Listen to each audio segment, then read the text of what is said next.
वालिद की आज़ादी के लिए जद्दोजहद कर रही हूँ। मैं एक ऐसी बदबख्त लड़की हूँ कि मैंने अपने वालिद का चेहरा नहीं देख पाया।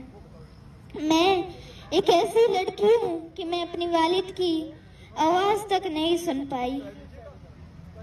आज 14 अगस्त का दिन है, एक खुशी का दिन है, मगर हमारे लिए एक गम है। यहाँ पर बच्चियाँ के ये झंडे उठाकर यहाँ से जाते हैं, गुजरते हैं, तो मैं कहती हूँ कब मेरी वालिद आएगी, मैं उसके साथ इसी सड़कों पर जाऊंगी।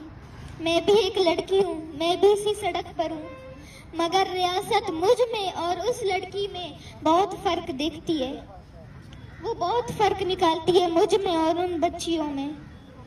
आखिर क्यों? मैं भी इसी सरजमीन पर हूँ, वो भी इसी सरजमीन पर है। वो भी एक बच्ची है और मैं भी एक बच्ची हूँ। हमें क्या फर्क हो सकती है?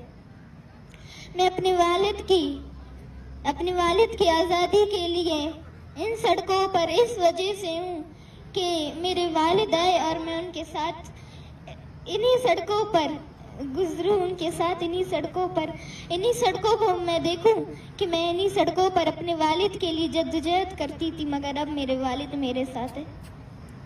रियासत मुझ में और उन बच्चियों में इतना फर्क निकालती है कि मुझसे मेरे बाप का साया ही छीन लिया और उन्हें इस सरजमीन पर 14 अगस्त मनाने के लिए एक झूठी आज़ादी का नाम दिया।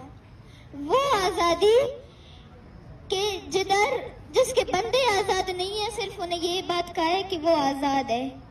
वो आज भी जंग लड़ रहे हैं। अगर ये आज़ादी सच में होती तो मैं भी मनाती, मगर मैं नहीं मना रही। अगर ये आज़ादी सच में होती तो ये माए भी मनाते, मगर ये आज़ादी नहीं है। ये हमारे लिए एक जंग है और रियासत ये इस जंग को उसने झूठी आज़ादी का नाम दिया है। Thank you.